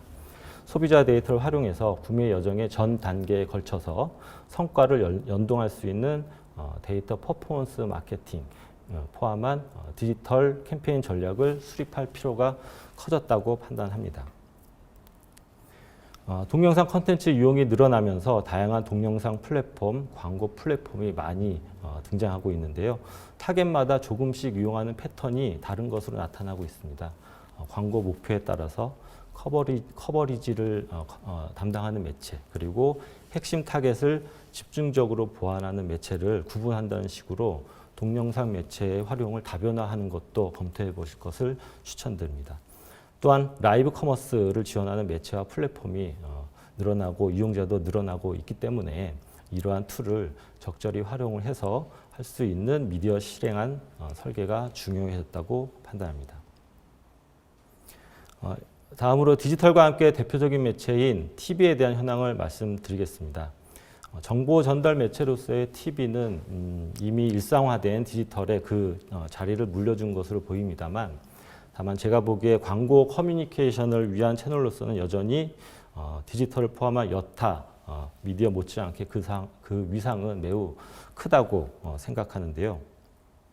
그동안 TV 이슈 중에서 먼저 관심이 많으실 시청률 상황을 먼저 간단하게 보시면 코로나와 사회적 격리, 이동 제한이 강하게 시행되었던 시점을 중심으로 TV 시청률이 분명히 상승하는 것을 보실 수 있습니다. 확진자가 가장 많았던 3월과 8월 모두 전년의 TV 시청률 패턴을 역행해서 상승한 모습이 분명하게 나타나고 있습니다. 분석을 쉽게 하기 위해서 시청률 상위 채널 중심으로만 보기는 했습니다만 주제가 약해진 6월을 제외하고 모든 달에서 전년보다는 평균적으로 TV 시청률이 증가한 모습을 보이고 있습니다. 다만 전반적인 채널 시청률 외에 세부적인 타겟 연령대와 채널 장르에 따라서 세분화해 보면 양상이 조금씩 달라지는데요. 특히 외부 활동 제약이 많아서 갑자기 집에서 지내는 시간이 늘어난 10대, 20대 그리고 60대의 채널 시청률이 상승한 것으로 나타났습니다. 10대에서는 예전이라면 학교나 학원에 있었어야 할 시간에 그리고 20대라면은 저녁 약속이 많았을 저녁 시간대 그리고 60대는 오전부터 저녁까지 전 시간에 걸쳐서 조금씩 TV 시청률이 상승을 했습니다. 채널을 조금 세분화해서 구분해서 보더라도 지상파의 시청률은 보합 내지는 하락이라고 할 수 있는 상황이었고요. 대신 인기 있는 자체 콘텐츠를 많이 제작했던 종편 채널들 그리고 코로나 이슈, 선거 이슈 등에 아주 직접적으로 크게 영향을 받아서 크게 힘을 얻은 뉴스 채널 중심으로 시청률을 끌어올리는 시기였다라고 할 수 있겠습니다. 뉴스 채널은 전년보다 65%나 시청률이 상승을 했습니다. 마찬가지로 콘텐츠의 유형별로 좀 세분화해서 보면 지상파의 드라마 콘텐츠가 좀 부진했던 게 지상파의 전체적인 시청률을 하락하는 데 조금 영향을 크게 미치지 않았나 할 수 있었습니다. 대신에 전반적으로 오락과 예능 프로그램들은 시청률이 상승한 것으로 나타나고 있습니다. 앞에서 채널 시청률 동향을 보셨다면 이 장표에서는 광고 시청률도 한번 비교해 봤는데요.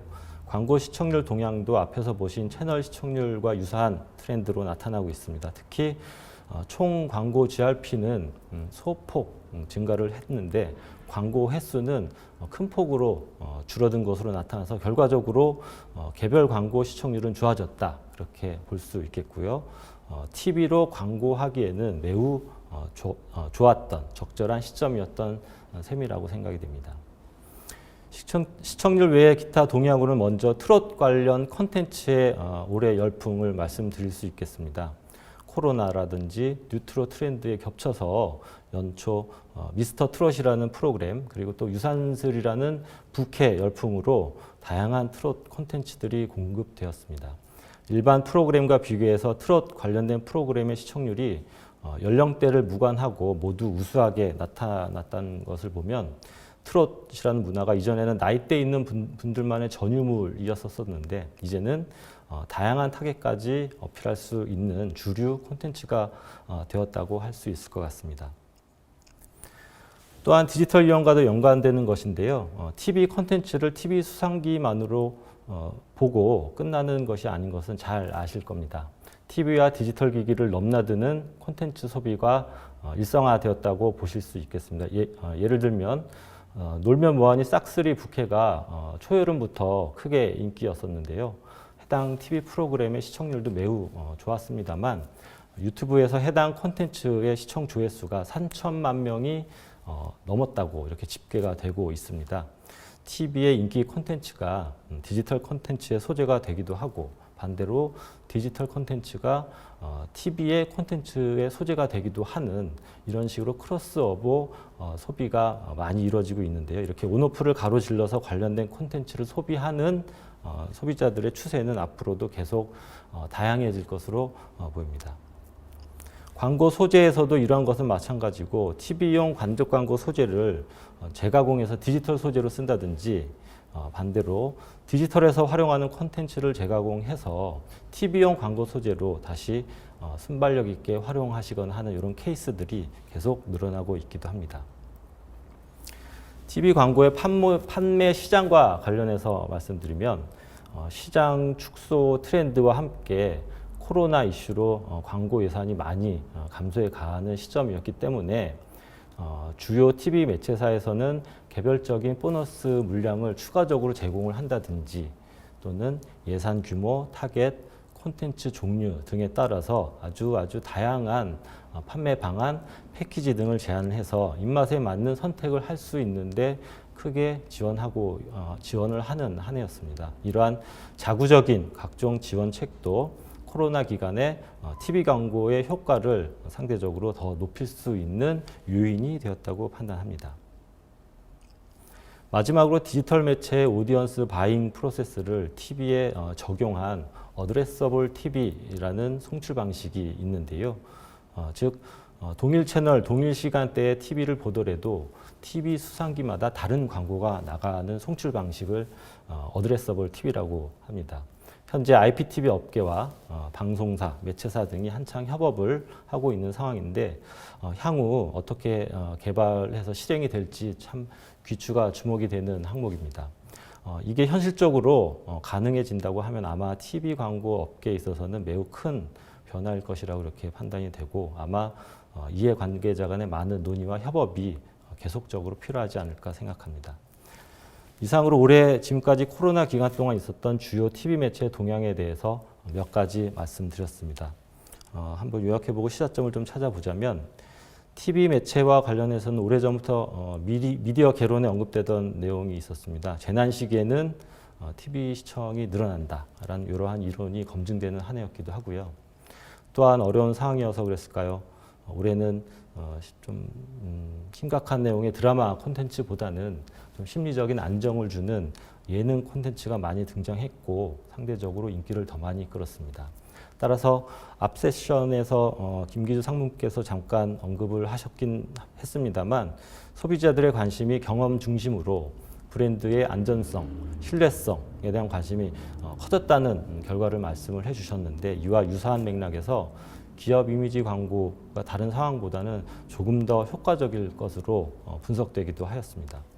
따라서 이 어려움이 조기에 종식되어야 하겠지만, 혹시라도 상황이 계속되지 않고 계속 재유행이 있거나 한다면 가족형, PR형 메시지로 TV 매체를 통해서 전 연령대에 어필을 할 수 있는 방법을 적시에 수행하는 예산 운영과 집행에 있어서 순발력과 융통성을 발휘하는 것이 필요하지 않을까 생각합니다. 이와 함께 TV 매체는 여전히 광고 매체로서 효과적입니다. 단기간 그리고 빠른 시간 안에 광범위하게 메시지를 전달하고 인지도를 제고할 수 있는 매체입니다. 디지털에서의 검색과 다운로드 같은 것도 활동을 유도할 수 있는데 효과적인 매체입니다. 그래서 뭐 첨단 디지털 제품인 스마트폰이라든지 IT 브랜드의 최고봉인 유튜브나 네이버 같은 온라인 서비스, 그리고 다양한 모바일 게임이나 모바일 서비스 같은 브랜드들이 신규로 런칭하거나 이슈가 있을 때 주력 매체로 TV 매체를 가장 많이 사용하고 있습니다. 아래 그래프에서 예시로 비교해 봤습니다만 가장 심플하게 분석했을 때 연령대에 따라서 매체별 TV와 디지털의 도달 효과가 눈에 띄게 차이가 나는 것을 보실 수 있습니다. 따라서 우리 브랜드의 상황이 무엇인지, 그리고 광고 목표는 무엇인지, 타겟은 누구인지에 따라서 광고 목표를 조금 면밀하게 설정을 해서 매체를 선택하고 그에 따라 예산 배분을 해야 할 것이라고 판단이 됩니다. 실무적인 측면에서 올해 TV 광고는 아무래도 재택생활이나 외부 활동 감소가 TV 시청 패턴 하락을 어느 정도 방어해주는 방어막이었다고 생각이 됩니다. 다만 타겟별로 채널별로 시청률 변동은 아주 다양하게 나타나고 있어서요. 상승한 타겟층도 있습니다만 하락한 타겟도 이렇게 나타나고 있는 것을 보면 향후에도 TV 시청률은 전반적으로 하락하지 않을까 이렇게 예상이 되고, 크고 작게 하지만 채널과 타겟에 따라서 잠깐씩 올라갔다 떨어졌다 이런 약간 예상하기 어려운 패턴이 나타날 것이라고 예상합니다. 사실 영타겟의 TV 시청 감소를 최소화하고 기존의 TV 헤비 시청자들을 TV 수상기 앞으로 계속 끌어모으는 것은 사실 결국 TV의 본 콘텐츠의 힘입니다. 올해 다소 부진했던 드라마 같은 콘텐츠들, 이런 것들의 인기가 내년에 얼마나 좋아질 것인지, 또 방송사에서 얼마나 좋은 콘텐츠들을 많이 제작해 주실 것인지, 이런 것들이 그래서 우리 시청자들 꾸준히 TV를 시청하실 수 있게 해주시기를 저는 사실 누구보다도 아주 간절한 마음으로 바라고 있습니다. 광고 판매 시장과 관련해서는 올해 여러 가지 다양한 판매안이 나왔다는 말씀을 드렸는데요. 그래서 광고주와 대행사 입장에서는 매우 매력적인 한 해였었습니다. 주요 콘텐츠의 어떤 성공뿐만 아니라 광고 판매안과 단가 같은 측면에서도 향후 시장이 다시 성장을 한다고 하면 어떻게 변동이 될 것인지 참 관심사이기도 합니다. 또한 이렇게 다양한 판매 방안을 우리 브랜드와 타겟, 예산에 어떻게 적절하게 취사 선택해서 활용할 것인가가 실무적으로는 참 중요한 관심사입니다. 제가 판단하기에 광고 구매 수요가 늘어난다고 하면 올해와 같이 효과적이고 효율적으로 TV 매체를 집행하기에는 현실적으로 조금은 어려워지지 않을까 이렇게 예상해 봅니다.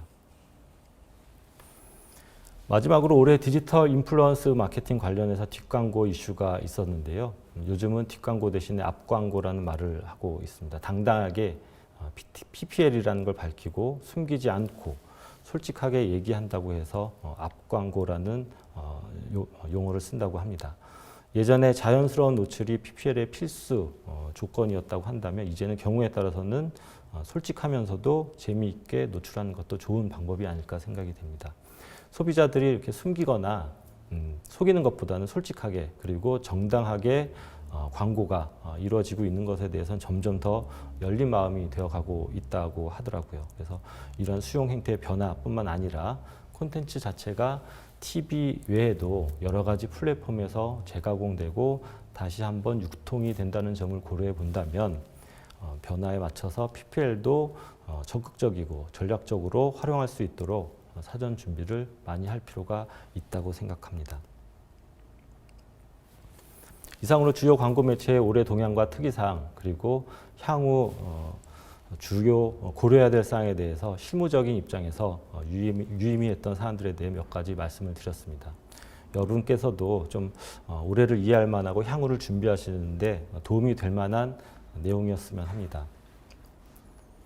2002년부터 신종플루, 메르스, 올해 코로나까지 의학적인 해결뿐만이 아니라 사회적 대응조차도 아직 진행 중이고 미해결이고요. 언제 끝날지 모르는 상황입니다. 변화가 많고 그 여파가 길거나 짧게 영향을 미치고 있습니다. 어떤 상황에 명확한 해결 방안 방안을 쉽게 찾을 수 없는 것 같습니다. 그러면서도 누군가는 확실하다거나 분명하다거나 이게 정답이다거나 하는 이런 선언적인 말씀들을 하기도 하시는데요. 제가 보기에는 그러한 선언적인 내용에는 좀 조금은 더 회의적일 필요가 있지 않을까. 조금 더 세상을 바라보고 인식하고 이해하는 데 겸손해질 필요가 있지 않을까. 이렇게 절감하게 되는 한 해였습니다.